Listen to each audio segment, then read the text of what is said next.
रोहन और प्रिया का जीवन एक शांत नदी की तरह बह रहा था, जिसमें प्रेम की गहराई तो थी, पर संतानहीनता का खालीपन उन्हें अक्सर सताता था। शादी के 11 साल बीत चुके थे और हर गुजरता दिन इस अधूरेपन को और गहरा कर देता था। रोहन पास की फैक्ट्री में सुपरवाइजर था और अक्सर रात की शिफ्ट किया करता था, और प्रिया हर शाम दरवाजे पर आंखें गड़ाए उसकी राह तकती थी। रात की रोटी अक्सर रोहन के देर से लौटने पर ठंडी हो जाती, फिर भी उनके साथ खाने का एक अटल नियम था जो उनके रिश्ते की नींव को मजबूत बनाए हुए था। वह एक सर्द रात थी। फैक्ट्री से लौटते हुए आसमान से बूंदें टपकने लगी थी और हवा में अजीब सी ठंडक घुल गई थी। सुनसान सड़क पर चलते हुए रोहन ने देखा कि एक स्त्री भीगी हुई, ठिठुरती हुई पेड़ के नीचे खड़ी थी। उसकी साड़ी शरीर से चिपक गई थी और बाल बिखरे हुए थे। वह इतनी अकेली और असहाय लग रही थी कि रोहन का दिल पसीज गया। सुनिए, क्या आपको कोई मदद चाहिए? रोहन ने संकोच से पूछा। स्त्री चुपचाप खड़ी रही। सुनिए, मैं आप ही से बात कर रहा हूं। क्या आपको कोई मदद चाहिए? रोहन ने फिर से पूछा। स्त्री ने धीरे से सर उठाया। उसकी आंखें गहरी और रहस्यमयी थी, जैसे उनमें कोई पुराना राज छुपा हो।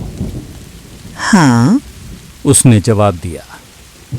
आवाज इतनी धीमी थी कि मुश्किल से सुनाई दे रही थी। मुझे अपने घर जाना है, यहीं पास में है, लेकिन मैं अकेले जाने में डर रही हूँ। रोहन, जो हमेशा दूसरों की मदद के लिए तत्पर रहता था, तुरंत मान गया।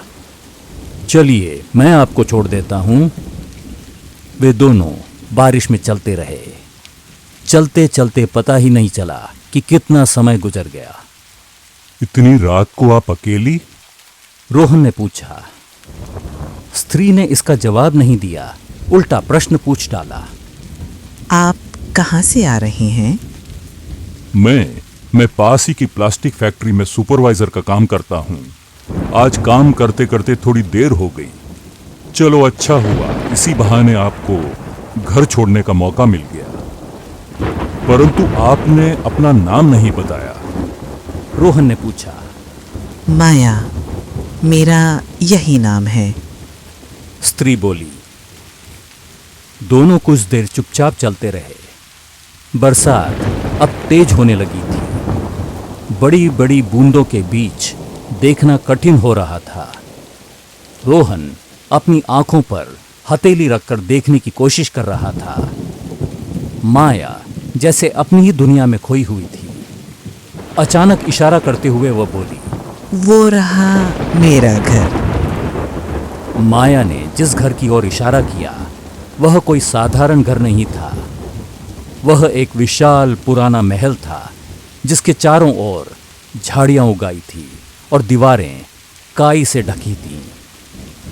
चंद्रमा की हल्की रोशनी में वह और भी भयावह लग रहा था। दोनों महल की ओर बढ़ गए। रोहन ने कुछ पूछना चाहा, परंतु बोलते बोलते रह गया। माया तेजी से आगे बढ़ रही थी, जैसे उसे जल्दी हो। दोनों महल के मुख्य दरवाजे तक पहुंच गए। क्या आप अंदर आकर एक कप चाय लेना चाहेंगे? माया ने दरवाजा खोलते हुए कहा, जिसकी चरमराहट ने रात की चुप्पी को तोड़ दिया। रोहन को घर जाने की जल्दी थी। उसे एहसास था कि उसकी प्रिया उसका इंतजार कर रही होगी, पर माया की आंखों में कुछ ऐसा था जो उसे ना कहने से रोक रहा था। एक अजीब सी शक्ति उसे अंदर खींच रही थी। वह अंदर चला गया। अंदर का नजारा बाहर से भी ज्यादा वीरान था। धूल की मोटी परत हर चीज पर जमा थी।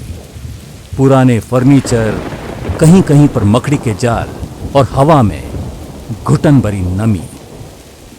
क्या देख रहे हैं आप? सब पुराना सा लग रहा है ना? क्या करूं, पुरानी हवेली है, नौकर भी छुट्टी पर हैं। यह कहते हुए उसने मेज पर रखे कैलेंडर को तौलिए से ढक दिया। रोहन अभी भी आसपास की चीजों को देख रहा था। माया ने उसे एक पुरानी कुर्सी पर बैठने का इशारा किया और खुद चाय बनाने चली गई। रोहन को लगा जैसे वह किसी पुरानी फिल्म की सेट पर आ गया हो, जहां सब कुछ नया नया सा लग रहा था।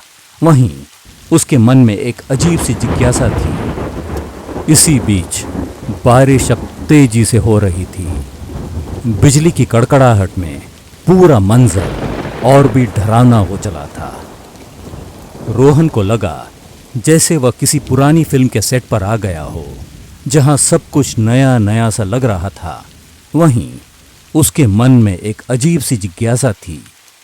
ऐसा लगता था मानो जो हो रहा है उसी में बहते चलो, कम से कम कुछ देर के लिए बारिश से तो छुटकारा मिला।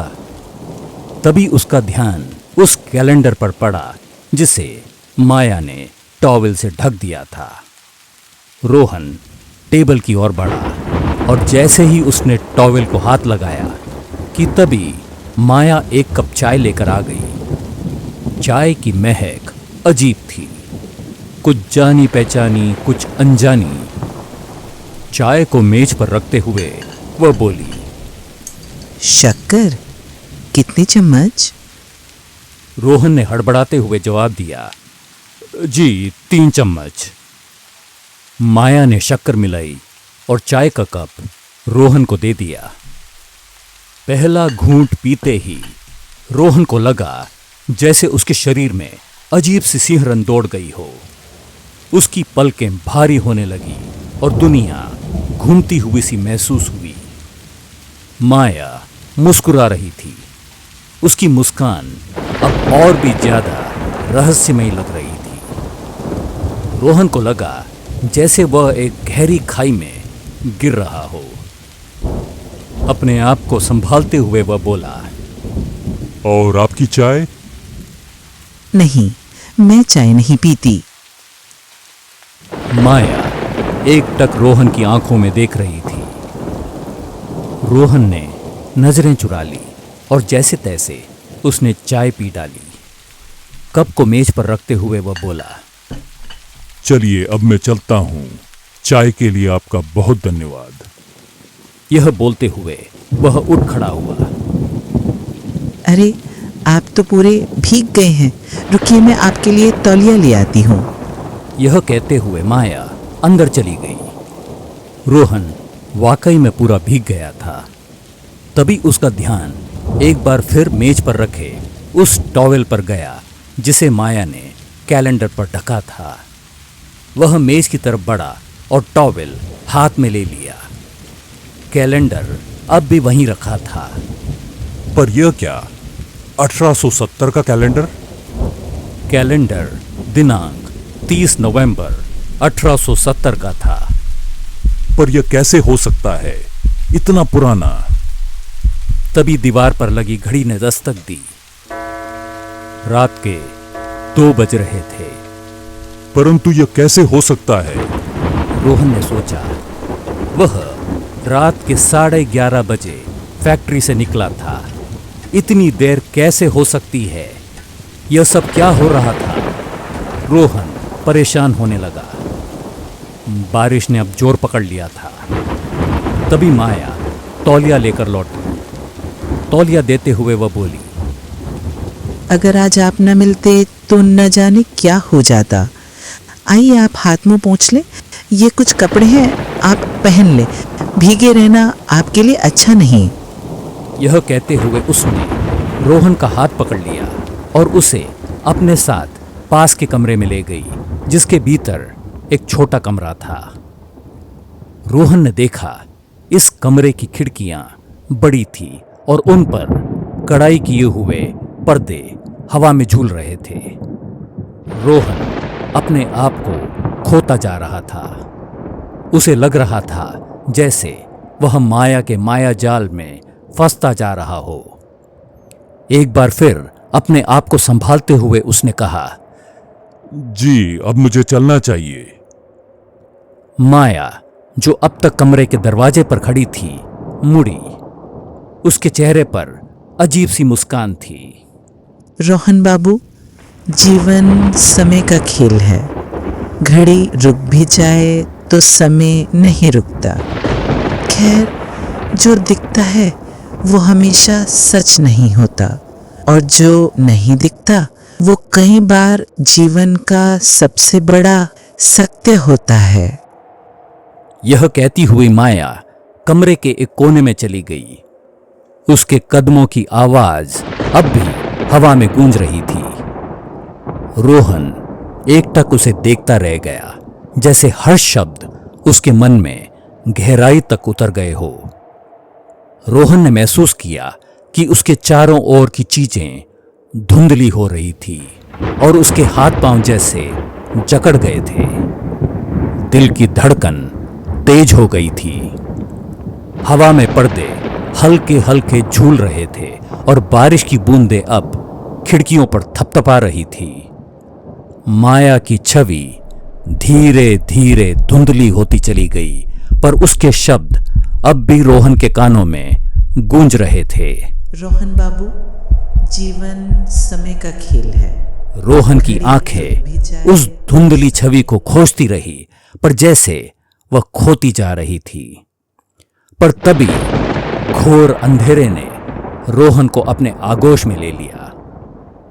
अगली सुबह जब सूरज की किरणें उसकी आंखों पर पड़ी तो रोहन की नींद टूटी।